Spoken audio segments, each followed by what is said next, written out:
That's after the problem from touching it out. We're going to quickly review what we learned on Zion.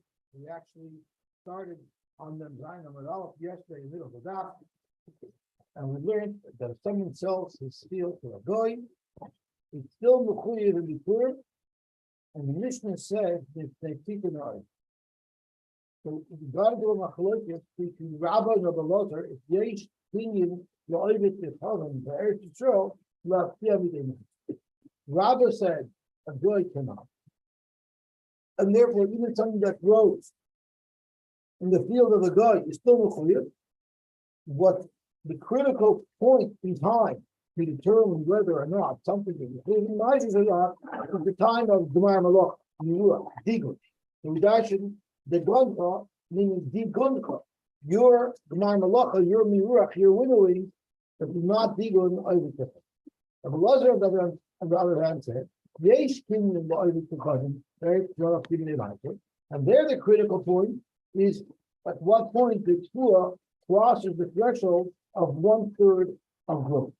That is the critical. Gemara tried to bring rayas back and forth, but the Gemara was unable to prove it. That even when we had something that seemed to prove beyond a reasonable doubt that there is a kingdom for Goyim, Rabbah answered that by saying that those mishnahs or rises are speaking about Surya, and everybody agrees with Surya. Yesh kinyan yo'ovet tifhalim la'afiyah midei. And then we ended up getting into a different Shaila, but we first had to get an explanation of our Mishnah. Our Mishnah seems to indicate that Yesh Kinyan, because our Mishnah says that the reason why people take Tikkun nowadays is because of Tikkun Olam. But really, according to Rabbi, it would be Daraisa. It ain't Kinyan, so why are you only taking Tikkun because of Tikkun Olam? And the Gemara answered that there was a series of takanas that happened. First, when people were selling, everyone did the right. People sold, but they still took Tikkun because we hold in Gittin.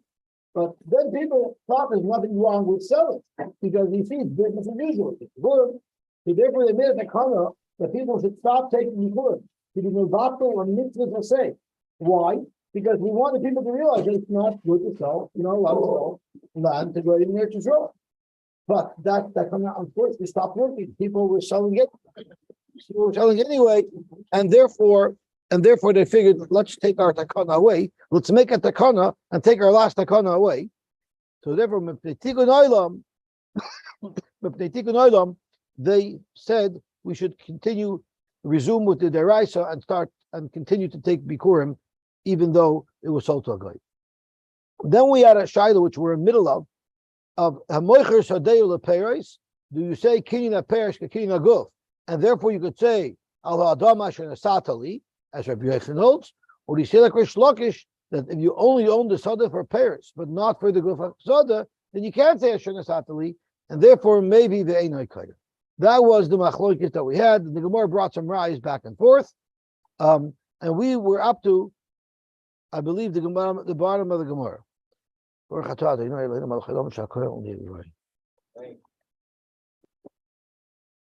Right. So the last thing that we learned was that there's a new halacha of bulakachta vehevesa.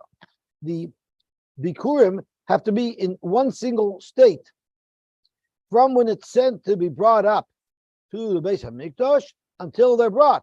So if you send it with the shliach and the shliach dies, even if you go and take over for the shliach for your own bikurim, you can no longer say the parasha of bikurim because it's felt in the velakachta vevesa.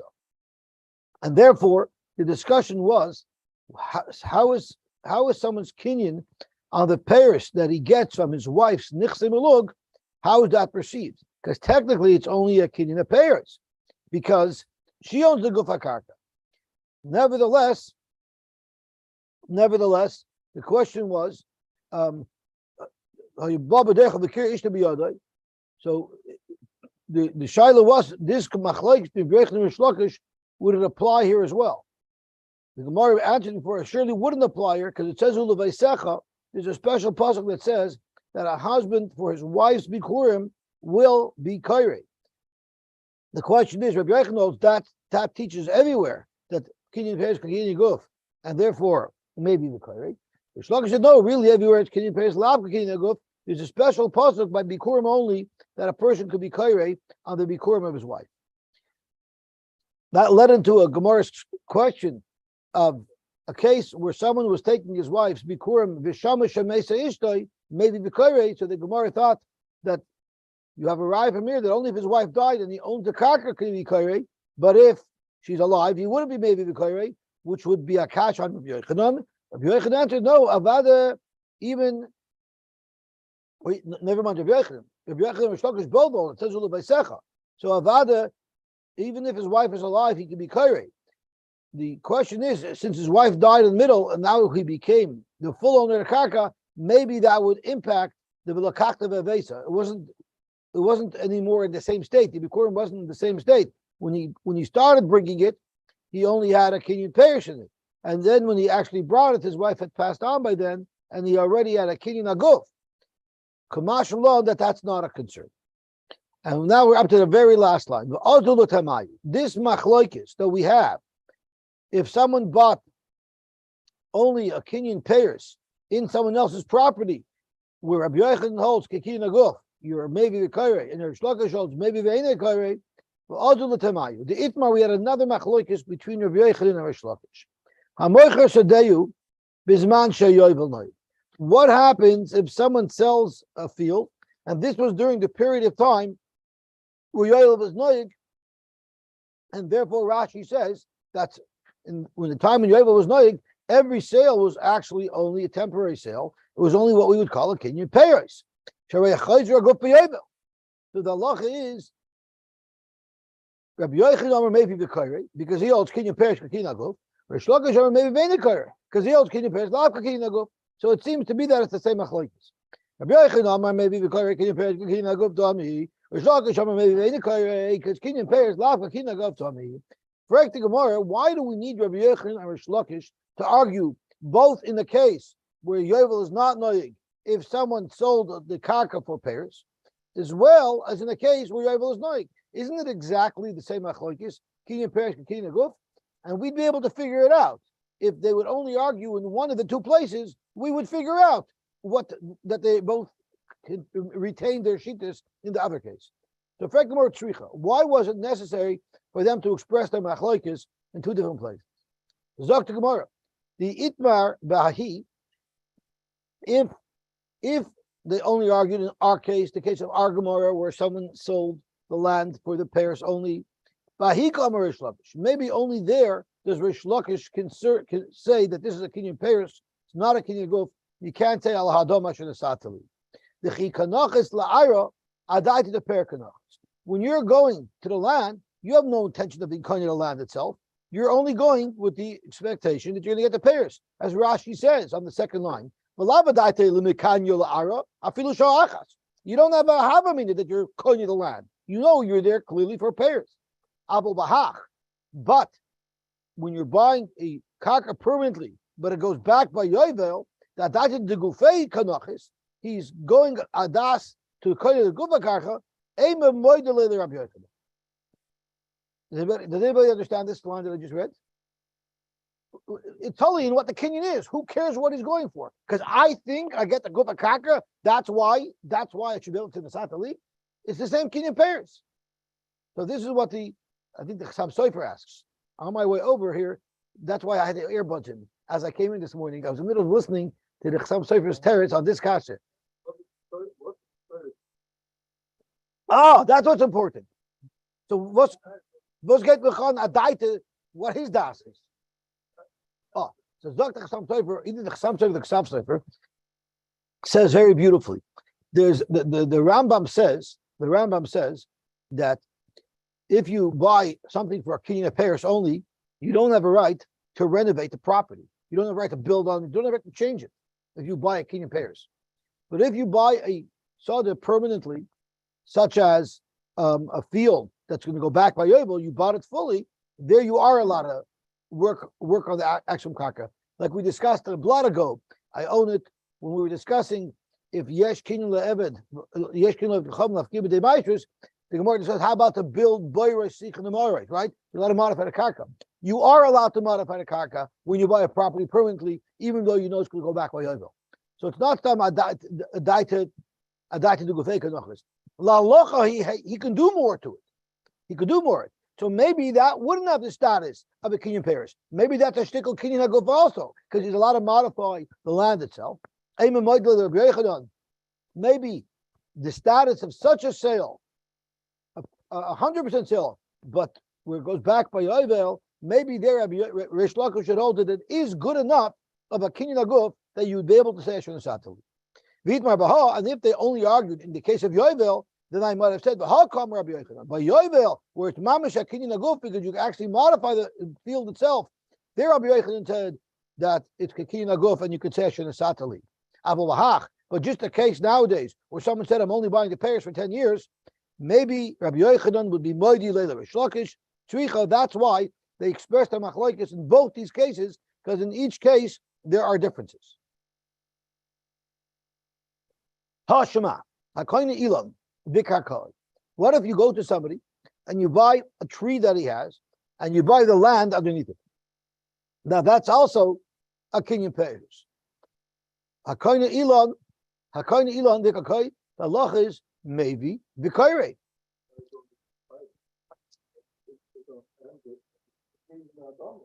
A beautiful kasha. So Rashi answers your kasha on the third line. Maybe vikayrei.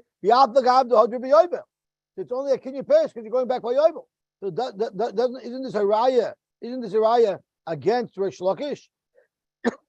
That if you buy something, even though yovel is coming, it's still considered a kinyan haguf. And for the Gemara, hacha b'may askinan bizman she'eina yovel noheg. And Echadami, this is speaking bizman she'eina yovel noheg, where you keep the karka forever. And this is going to be a very good get out of jail free card that Rish Lakish is going to use bizman she'eina yovel noheg. Just like Rabbi used to get out of jail free card yesterday, and he said it's Besuria, right? Every time we brought a raya that the guy could be koine tlafkili b'nei maishris, the Gemara said, "Oh, that's speaking in Surya." So now we have another get out of jail free card. This man she'ein hayovel noy tashma. So now you'll be able to guess the answers to a lot of rayas that we're going to bring over here. Tashma hakoine shnei ilanos b'seich sadeu shel chaverei. What if you buy 2 ilanos b'seich sadeu shel chaverei? What is unique about 2 ilanos? So Rashi tells us, the loik on the karka. We're going to soon see if you buy 3 trees, you automatically coin the land in between the 3 trees. But if you buy 2 trees, you just have the tree and not the land. So let's go back to the Gemara. Because you spoke out the karka, but farish, yeah. Here you bought the ilon stam.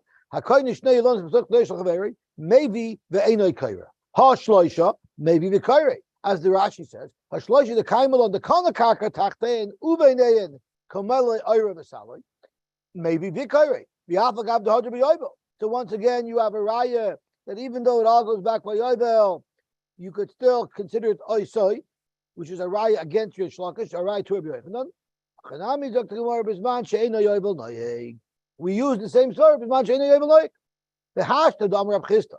So now that Rab Chisda tells us, Machloikis b'yovel sheni, Aval b'yovel rishon, Divrei Akol maybe v'kairei. The whole Machloikis between Rabbi Yochanan and Rish Lakish, whether or not any field that you buy when yovel is noig, if that's called a kinyan peiros or kinyan haguf, that's only by the second yovel. You know why? Because there everyone knew that by yovel everything goes free. They already lived through one yovel. But the very first Rishon, Divrei HaKoil, maybe V'Koirei, everybody else maybe V'Koirei, because by Yovel Rishon was before they knew that there's a Yovel. Rashi Yovel Sheni Shemonu Yisrael the Klai Yisrael count. Shekvar Hurgulu LaHachter Karkois.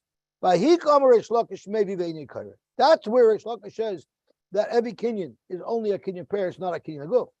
The some Chadaita the Moicher. The vadai hodrulay v'zepatuch shech shiren. You see, Rashi does say it does depend on what their intention is in the sale. By yovel sheni, when anyone sells property, they're not really selling it. They don't even look at it like they're selling it. They know it's coming back to them. They know it's a temporary sale. There's even a shayla lalacha if you actually have to make a kinyan on the way back. And most people, you don't have to make a kinyan. You know, by yovel, when the lekech gives it line back to the moicher, does the moicher have to be kinyan or not? Lamai nafkamina. The nafkamina is if you could be kinyan something else through kinyanaga, right? Because you can say, well, I'm giving it back. That's a kinyan. I'm making a chazaka. He's doing the action of a kinyan. The moicher starting to work on this field again. That in itself was a kinyan. If it has a din of a kinyan, it's tuing out the kinyan, then he can be kinyan metaltlin agvay. So if the lokech tells the moicher, yeah, I'm giving you your property back at Joyville, but away you want to buy a bike from me for $500, you could be kinyan the bike through kinyan agav. So by working in the field, would he be kinyan the bike through kinyan agav? If it was technically a kinyan, he would be kinyan the bike. If not, he wouldn't. But I'll call upon him.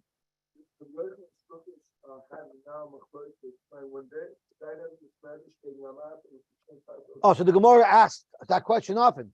They're gonna have machlokes about time. It's not like it anymore. I hear it. It's a good question. I don't know the terror to that. Why would they be arguing if in their times it was no longer relevant? It's a very good child. I don't know the answer. I don't know the answer to that. The Gemara often asks that kasha when we're discussing something that happened to Beis Hamikdash, but to the Geya, but maybe Meher Yibana Beis Hamikdash. Yeah. I hear it. So but for sure, they're arguing. So machlokes is only the machlokes is only by Yovel Sheni. By Yovel Rishon, Dirakal maybe the Koyer wise of Rashi. By Yovel Sheni, the transaction was already a temporary transaction, even in people's minds. By Yovel Rishon, there wasn't even that havaming in people's minds. Zok to Gemara, Aval by Yovel Rishon, Dirakal maybe the Koyer. Even Rish Lakish holds it's a pure kinyan. Dakati loy samach daitayu.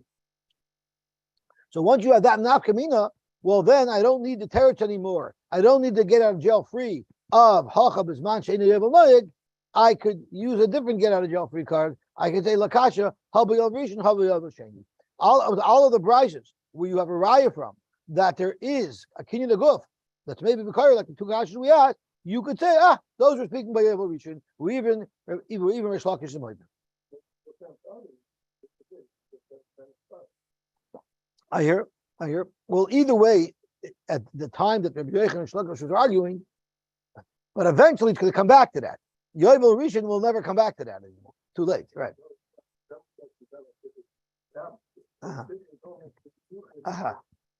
Basuria, that's Basuria. Yeah. So we want to suggest that maybe there's a machlokes tanoim if kinya perish kinya go, and that's never a good thing because Amoraim don't normally argue on the machlokes that you find. Tanoim already arguing because if they do argue, all they would say is halacha kedis tana, halacha kedat tana. They wouldn't have to make believe like they just came up with this new machlokes. But let me cut tonight. Minayin ulekeach soda me aviv. Someone bought a field from his father. The hiktish and he was match. So when someone buys the halacha is a stei achuza that one buys. You buy a stei achuza, you're really only buying a kinyan pairs because you have to give it back by yovel, right? So one buys something from his father, come yovel, he has to give it back to his father. So he bought a soda from his father, and he was makdish it. Now, what happens if you buy a field from a third party? You only own it until yovel, and you're makdish it. What happens by yovel? Who does it go back to? What if someone was paid it? What if normally? What is the halacha? If you're makdish a field, what does hektish do with it? What do they do with the field? They sell it, right? So they're going to sell it to a third party. So let's say let's say I buy. Let's start simple. Let's say I own a field. I own it because I asked from my father from the time of Yeshua ben Nun, and I'm makdish that field. And what if I don't buy it? What if I don't buy it? Somebody else buys. What if I don't buy it back? I don't redeem it. Somebody else redeems it. So hektish sells it to somebody else until yovel for $100,000. Well, here I was makdish. I was makdish my field, so hektish is going to try to sell it to somebody up until yovel. So they sell it. So come yovel, who does it come back to? The halacha is you don't get it back unless you yourself bought it back before yovel. It doesn't go back to you. It goes back to hektish, and like Chaim says, it gets distributed by the kahanim. However, Bezdin, the Gizbar sold the field. The Gizbar sold the field because what value do they have from a field other than selling it? I'm not up to pay for it, but I don't get it back. But doesn't he only have to sell it until Yovel? He only has the right to sell it. That no, here it's my stay chuza. It's mine permanently. I yashin it. That's what the Torah says. If you makdash a stay chuza, and you yourself are not paid it, a third party is paid it, then on Yovel it goes back to hekdesh, not to you. So you cut off permanently from your family this field. I'm sure your grandchildren are going to be very proud of you for that. Yeah. But I gave it to Tzedukah. So that's the case of stei chuza. But what happens? What's brother talking? Very good. No, that's nechosim. I'm not sure about karka, but you're saying good. Okay, good. What happens if you bought a stei chuza from somebody? So if you bought a stei chuza from somebody, you're going to have to give it back to him by Yovel, right? Because you only have it up until Yovel, right? What if you were makdash that, and you're not paid it? So then it goes back to the original owner by Yovel, because I could only be makdash what I had in it, right? I only had it until 50 years. So therefore, come 50 years, no matter what hekdesh did with it, it's going to go back to my original owner. But if I'm the original owner, then I lose the field.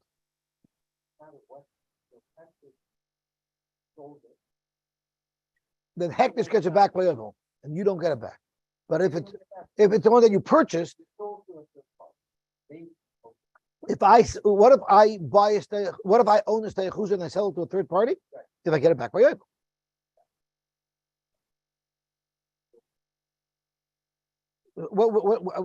There's two cases that we're discussing. Either I gave my own stei chuza to hekdesh, that I will lose if I don't redeem it, or if I didn't give a stei chuza to hekdesh, I bought a stei chuza, and I only own it until Yovel, and I gave that to hekdesh, that will go back to the original bailam, to my seller. That will go back to by Yovel. Because come Yovel, my whatever I had in it is evaporated. No, they would tell it to me. If I give a field to hekdesh that I bought from somebody else, hekdesh will sell it immediately. Right? They have to extract as much value out of it as they can. But come Yovel, the person who bought it gives it back. Who did he give it back to? Not the hekdesh. He gives it back to the original owner. So over here we have a case. So that's like someone who was makdish, not a stei chuza, but he was makdish a sada that he bought. So surely it should go back to his father by Yovel. But what happened was the achekach mesav. But then in between his father died. So now is this like someone who's makdish didn't say chuza and therefore he doesn't get it back by Yovel? Or is it like he was makdish a sada that he purchased, which he will get back by Yovel? So after he was makdish it. Minayin shetehei lefanov k'stei chuza. How do we know that we treat it like a stei chuza and he's going to lose it? Zok Rashi im loigala u'machra gizbar sheyoyte lekayhanim b'yovel Talmud loimer im estei miknosoi asher loy mistei chuzasoi. When do we say it does go back to the original owner? I'm sorry. When do we say it does not go back to the original owner? That's if im estei miknosoi.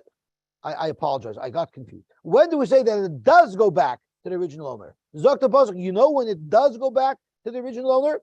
Im estei miknosoi. If it's a sada mikneh, asher loy mistei chuzasoi. If it's not a stei chuza. So this is a little bit redundant because the pasuk only had to say if it's a sada mikneh, a sada that you bought, then it will go back to the original owner by Yovel. But the Torah stuck in extra words. It mistei miknosoi and sticks in asher loy mistei chuzasoi. Well, I would figure it out if it's a stei mikneh, it's not a stei chuza. So that's the discussion. That's precisely the discussion that we're having over here. So since the Torah sticks in this extra word of a mistei miknosoi asher loy mistei chuzasoi, we learn sada she'eni re'uya liyos stei chuza. If you were makdish a field that couldn't ever possibly even be, not only is it not now a stei chuza, but it's a field that could never possibly be a stei chuza because it doesn't belong to your father. Yosy Suzu, it excludes this she'ru'uya liyos stei chuza. Divrei Rabbi Yehuda. Dr. Rabbi Yehuda, from the extra word asher loy mistei chuza, it tells you that even though technically, like Marty pointed out, when I donated it to hekdesh, it was only a stei mikneh by me. I had no right in it other than until Yovel. But the Torah says that even if it's a stei mikneh, but it's something that could possibly one day become a stei chuza, that also hektish keeps forever. And so that's the sheet of Rabbi Yehuda. And get David, that's the living. Here he's like he's stealing it. On the one hand, he wants the yash in the field. On the other hand, he doesn't want to lose the field, so he has to daven that his father's field at least till Yod. Right? Rabbi Shimon and Rabbi Meir, Rabbi Shimon and Rabbi Meir argue with Rabbi Yehuda, and they say, "Minayin l'lakeach sadam yaviv umeis aviv the achakach disha there minayin shetei lefanav kistei chuzah gamadloim imestei miknos la'ashaloi mistei chuzah sada she'enoi stei chuzah." If it's not a stei chuzah, then it comes back to you. Yotus azu, she's stei chuzah. So the problem is, why would I need a pasuk to tell me that? Isn't that pasuk? Why would I need a pasuk to tell me that if when I sold it, it was actually a stei chuzah because my father died before I was makdish it? Why do I need a pasuk to tell me that I get it back there? That's pasuk. So zok to Gemara, ve'ilu Rabbi Yehuda Rabbi Shimon.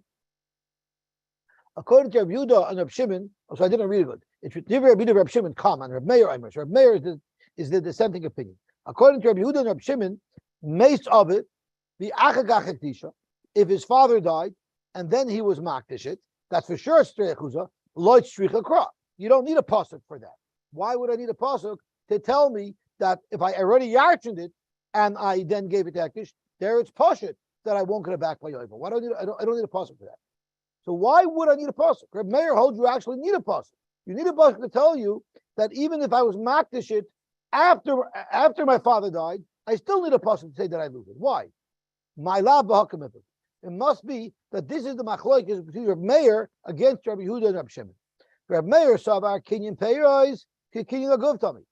Reb Meir holds kinyan peiros kinyan aguf, and therefore ubaha b'misas aviv. Since Reb Meir holds kinyan peiros kinyan aguf, even when I bought the field from my father, I had a kinyan peiros. It was a kinyan peiros that was eventually going to morph into a kinyan aguf when my father would die. So come to Chaysh, when my father died, it didn't change anything. It didn't change anything because the kinyan peiros that I had in it was to me like a kinyan aguf anyway.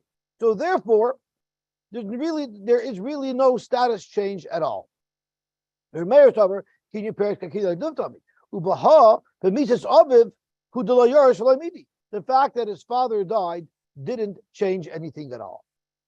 The hilchach, therefore, meis of it, if his father died, the achagach and only then was he makdish it, sarach kra, it still needs a pasuk.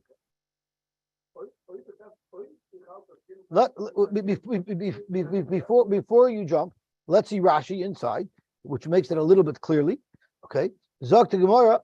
Look Rashi. Let me just see where Rashi is. Rabbi Meir Aimer zu ein stei chuzah. This is not called a stei chuzah. The chayzeres loy, it goes back to him. We consider it the Sadei Mikna machmes aviv shemachar. Uchrachi asa, and the Torah that sticks in the extra word asher loy mistei chuzah. What is that trying to tell us? A chiddush lemeis aviv ve'achach k'disha. The question is, why do we need a pasuk for that? Zok to Gemara loy tzricha kra. Rabbi Yehuda and Rabbi Shimon holds it doesn't need a pasuk. The tzricha kra, if you would need a pasuk for when I donated it after my father died, the tzricha kra hikdisha v'achagach meisav v'minalu. They don't have an extra pasuk. So here's the punchline. Rabbi Meir holds kinyan peiros shows a knuyulei me'aviv b'shasha meisav. When his father died at that time, he already had a kinyan peiros because he had already purchased it from his father. The kinyan peirosu, it's always a kinyan peiros anyway. Sharei yovel noig, right? When he buys a property from his father, he's going to own the property until yovel. Assuming that his father survives until yovel, he's going to own that property up until yovel, and therefore we consider what he has in it a kinyan peiros. Exactly the kinyan peiros and kinyan aguf that was discussed between Rabbi Yochanan and Rish Lakish, and he'll hold kinyan aguf tami. The chimayis aviv. So come to Chayis. If you hold kinyan peiros and kinyan aguf, the fact that his father died doesn't change anything. The chimayis aviv lo yoris midi. He hasn't yarshened anything because he already had in it a kinyan aguf. Well, have you leyachuza, and therefore there's no reason why it should change into a steyachuza. Hilchach zok Rashi, and this is what you're looking for, Chaim. Ilab the Rab Yikra. If I didn't have a pasuk telling you that even in this case it does have the status of a steyachuza, loy hava amina litahava k'steyachuza. I would have never said on my own that it's like a steyachuza, because in the status that it was before the father died, that status didn't really change. And therefore, the itzrichra lemeis aviv achachaktisha. You even need a pasuk to tell you that meis aviv achachaktisha. Why? Because I would have said that if it was meis aviv achachaktisha, since he bought it first, he already had everything in it, and therefore the status doesn't change to be a steyachuza. So you need a pasuk to tell you that even that is considered a steyachuza, and therefore, it stays with the Kehanim by Yovel. However, where am I up to over here? According to America, because it doesn't change your status. So Dr. Meir, when the father dies, it doesn't really change much of his status, so it doesn't become a steyachuza. I would have thought that even if I was makdashit after already the father died, after he already was yerishit, I would have still thought that it doesn't become a steyachuza. Therefore, tzarech kra, we need a pasuk to tell you that even that is considered a steyachuza. But Yehuda Rab Shimon Savri, kinyan peres lav kinyan guftami, and therefore, when I purchased it from my father, when he purchased it from his father, and he only had in it a kinyan peres, it was a kinyan guf, and they made a huge difference when his father died. Ubaha, Bamises Aviv, Hashtahu de Kayaris, and when his father died, it became a new status of a steyachuza. Therefore, it's pashut. It's pashut that it's a steyachuza. I don't need a pasuk to tell me that it has halachos of steyachuza. Lo tzricha. So now I have an extra pasuk of asher lo steyachuza, and we'll apply to the chiddush. Tzricha likdisha bi'achagach meisav. If he was makdashit before his father died, that's what I needed for it to tell me that it's even if it's a stay mikna, but if it's a stay mikna that can become a stay achuzah one day, that is also going to stay with the base of mikdash with the kahanim loyay. Zok Rashi laf kina guptami v'chimis aviv yorish gufa. There's a very big change that happens when his father dies. He's yorish the guf hakarka. Hilchach meis aviv v'yachakach hikdisha is pashit that it's a stay achuzah. And therefore, I don't need a pasuk for that. So I have an extra pasuk to tell me that even if I was makdashit before my father died, it's still going to be considered as steyachuza. So the problem here is now we have a machloikis tanoim.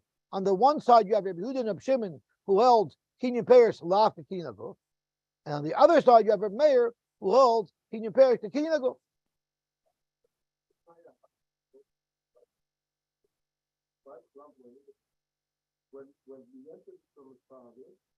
He bought it from his father up until Yovel. So he had a kinyan peres, which was kinyan aguf. Right. So therefore, because it's not a steyachuza, it's a stay mikna. Right? Anything that you purchase from somebody is not a steyachuza, it's a stay mikna. We needed to change status from a steyachuza, from a stay mikna to a steyachuza in order for it to be lutzmisas. No, it's not called a steyachuza. Okay, I hear it. Let's discuss this afterwards, because you want to delve a little bit into the details of how this works. So the vus, the 5 vus, we want to clarify. So we'll discuss it afterwards. So Amar Rav Nachman Yisrael, la'olam malach. Let's say ba'alma kashavi Rabbi Yehuda Rabbi Shimon kinyan peres kakina guftan. So if you noticed here, we're trying to save Rabbi Yochanan's skin, not Rish Lakish's skin, right? Let's say everybody agrees that kinyan peres is kakina guf, like Rabbi Yochanan said.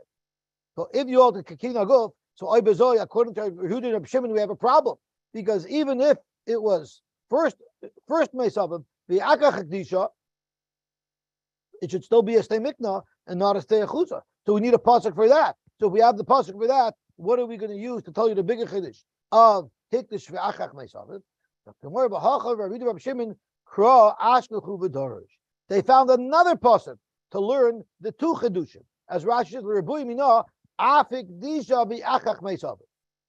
you're right. We need this pasuk to tell you that even though there's no status change, it was always a kinyan guf. It's still considered the steyachuza, and we have an extra pasuk to tell you that even if he was makdish and only then his father died, that also is considered the steyachuza. Lichter rechmana, the pasuk could have said im estei miknasoi asher loy achuzasai. And I would have had something extra already to teach me that if it was meis aviv v'achach hikdish, that it's called a steyachuza.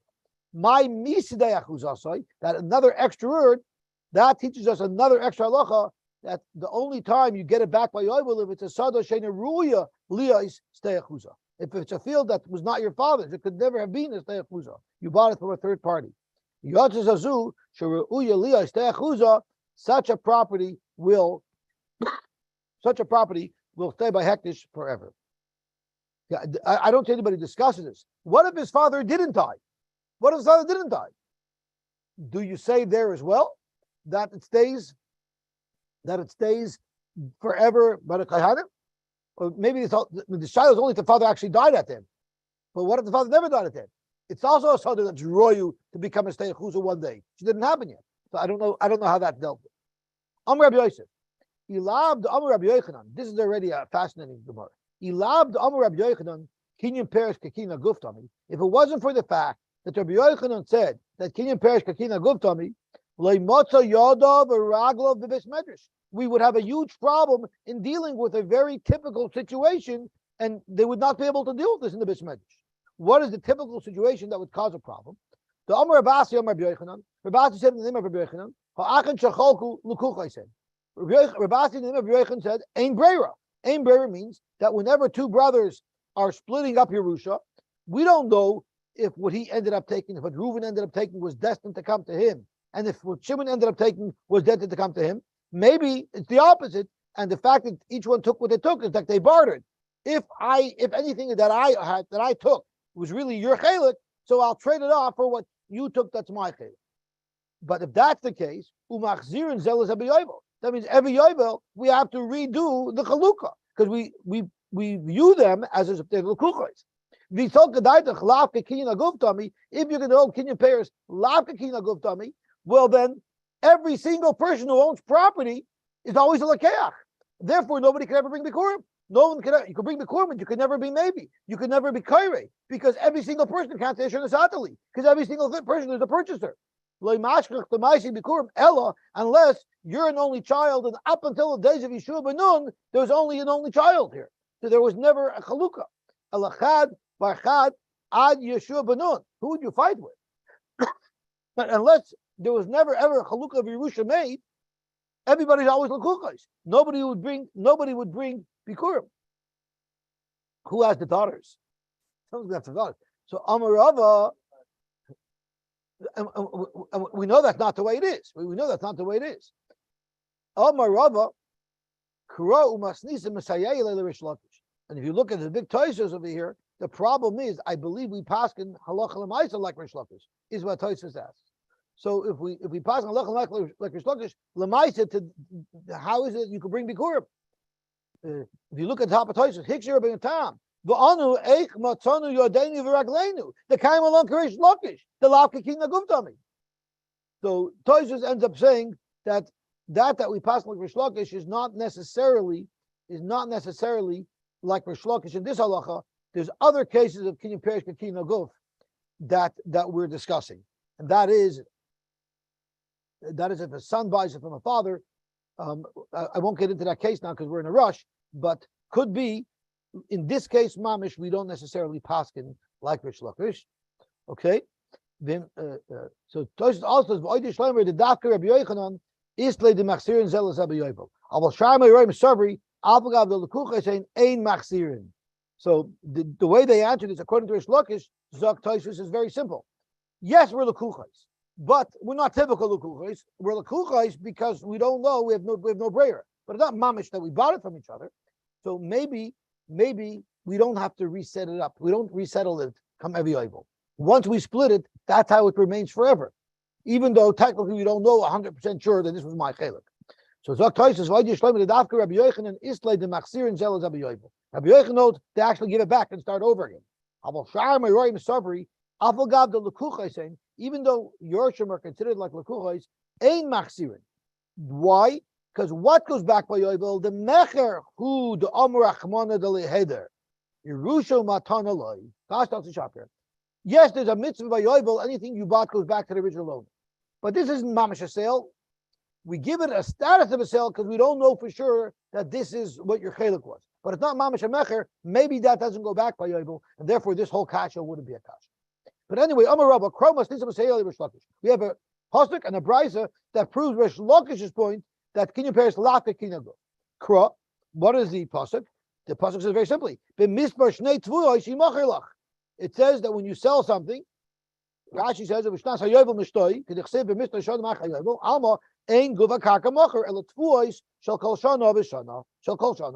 you see, a normal sale is only at Kinyan Paris. That's the pasuk. And Masnisa, the Tanya Bechor, Noitel Pishnayim, Bisoda Hachazeres La'aviv B'yovel. The halacha is that a Bechor takes Pishnayim. But what if the estate is owed $1 million from somebody, and at the time of the death of the father, that money is still owed? There, the Bechor won't get Pishnayim. When eventually that money will be paid into the estate, that's split evenly. The Bechor only gets Pishnayim if it's there in the estate right now. So Rashi, Klemer, Besada Chezeres, La'achim, Machma Shemach Rabim. What if when the father died, he had sold the Steichuza that's going to be coming back? It's going to be coming back by Yovel, it's going to come back into the estate. But at the time of the death, it was not in the estate. If it already is back in the estate, of course the Bechor gets Pishnayim. Here it's saying, even if the field is not in the estate at the time of the death, but it's going to be coming back to the estate by Yovel, the Bechor gets Pishnayim. If the Bechor gets Pishnayim, it must be that it's called Muchzik, it must be that Kinyan Paris Laka Kinyan Guf, because the person who bought it only had Kinyan Paris, but the Kinyan Guf was right there in the estate, and therefore the Bechor gets Pishnayim. So you have a brisa that supports Rish Lakish Shita as well. Amar Abaye. Naktina we learned. Baal b'nichsa ishtoi tzorech harsha. That means, what happens if a husband, he has the payers of his wife's properties? What if there's a tfiyah on his wife? There's a legal issue. There's a battle. There's a lawsuit against the property. Does the husband need an official appointment by his wife to be her shliach, to fight her case in Besdin? Or do we say, since he has a kinyan parish in it, he has enough of an ownership in it that he has a right, he's a part owner? So the halacha is Baba Nichla Tzorech Harsha. Once again, that would indicate kinyan parish la'aka kinyan guf, because his kinyan parish isn't enough to give him ownership that he could represent the property owner. However, what if the claim against him is regarding the payers? So that's already mamish what he owns. Surely he's allowed to be, he's considered one of the defendants. So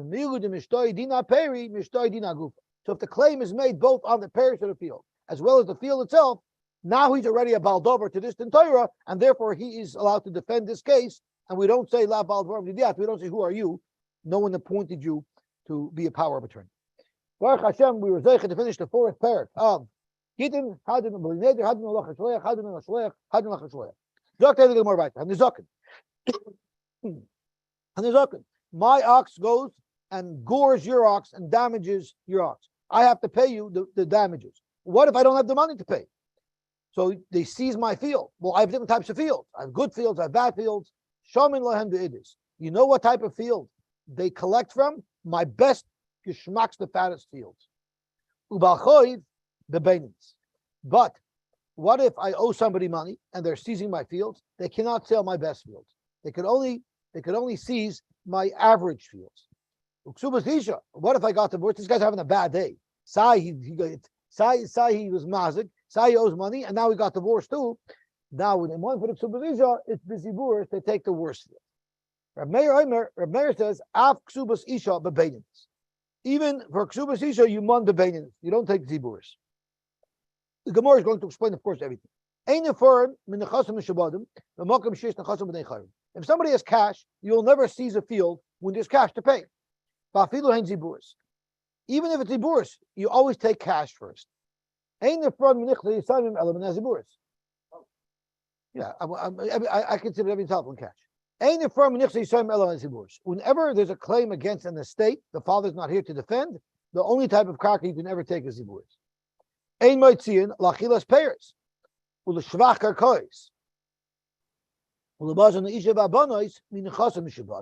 again, if there's no cash, you don't collect at all.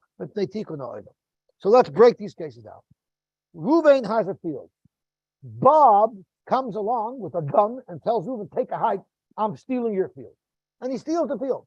And now Bob owns the field. And Bob goes and sells the field to Shimon. He sold it with a price. He told Shimon, if anyone takes this field away from you, you come back to me, and you can take anything I have because I'm guaranteeing the sale of this field. So Shimon unwittingly buys a stolen field, and he puts a lot of money into it. So either he invests a lot of money, he plants, and now there's a $500,000 yield of fruit on the land that's ready to be harvested. Or he built gates, he fixed up the property. There's no actual payers here, but he vastly increased the value of the property by investing. So there's a chiluk payers and shvachos. And what happens is, and then the law catches up with them. Bezdin comes to Shimon and says, this field was never Bob's. You bought it from a thief. They take the whole field away, and it goes back to Reuben. So now Shimon is going to go to Bob and say, forget the fact that you owe me $500,000, which is my purchase price. You also owe me another $100,000 because of the payers that they took away, or because of the investment that I put into it. Right. So the halacha is it's not fair that Reuven, the owner, should seize all that, because when the property was stolen from him, it didn't have all that on it. So if a zoyvite, the halacha is that Reuben has to pay Shimon a little bit of money. And the rule is he has to pay what he laid out. So let's say I laid out $100,000, but now the pairs are worth $500,000, right? Or the improvement is worth a lot more. Then the Reuben only has to pay me what I laid out. So I'm still out. Let's say the improvement would added $500,000 of value, but my investment to get there was $100,000. So I did get my $100,000 back from Reuben, but now I'm still out $400,000. Then I can collect from Bob as well. So the halacha is, when I collect from Bob what he owes me for the purchase price, there I could even take other fields that he sold, because all of his fields are meshubed to pay back the purchase price. But this extra that he's paying me because of the shvach or because of the payers, that I only get if he has cash. I cannot seize any karkoyis that he sold for that. And that's Tikkun Olam. Why is it Tikkun Olam? Because when I buy a field from somebody, I'm a buyer beware. I have to look at any other field that he sold before and know that there's a possibility that if something doesn't work out with those sales, they're going to come after me for the sale to take my property away, right? I know I'm liable for that. So I want to mitigate and minimize and at least know what my exposure is. So I say, okay, so I look at the roster, I see, okay, he sold this field for 100,000, that field for 100,000, that field for 100,000. I know I'm liable up to about 300,000. But if you're going to make me also have to pay the payers that someone might make, now my potential loss is unlimited. It's not fair that every time I buy something, not only am I liable for any other sale that he made, but I'm also liable for some unlimited amount that somebody could have improved the karka. And then I'm never going to buy a field because my liability will be unlimited. So therefore, I'll take an olam, you cannot collect that from the lukulis. Lamazon the Ishav Abanos is if the almana or the daughters are eating off the estate, because there's a tnai in the ksuba that the bonus get mezainos before the banim, and really the estate goes to the banim. So you don't take from banim Ishav Abanos minachasam mishaban. Why? Mipnei tikkun olam, which the Gemara will explain. There's another tikkun olam. If you find a mitzvah, let's say you find a wallet with $500, the owner is so grateful. Oh, thank you for bringing my wallet back. But where's the other $500? So can I make you swear that you didn't steal the other $500? No, lo yishva tikkun olam, because you know why? Next time I'm not going to bring back a mitzvah. Here I was a tzaddik, I brought out the mitzvah. Instead of them congratulating me, now I'm a rasha. They're making me swear. No, I don't need this anymore. I'm not going to return mitzvahs. Zok more mipnei tikkun olam.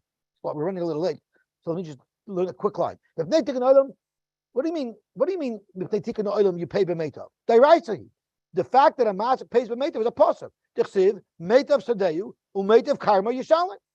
Amar Abaye, you're right. That's a meitav sadeyu, but who's meitav? It's going according to Rabbi Shmuel, who holds that when the pasuk is meitav sadeyu, it means you look at the nizik, you look at the victim, and you look at all his properties. And the best property that he has, that's the type of property that the mazik has to give him. But what if the mazik has properties that are way better than that? What if the worst property that the mazik has is as good as the best property that the nizik has? Minat Torah, the mazik can give the nizik his worst property, because his worst property is still equal to the very best property that the nizik has. So according to Rabbi Shmuel, I said the nizik shaminon, kamash olam, they tikkun olam, shaminon kid mazik.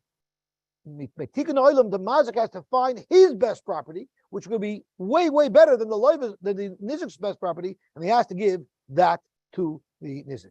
Okay, we'll stop here and we'll be mamshech B'ez Hashem tomorrow.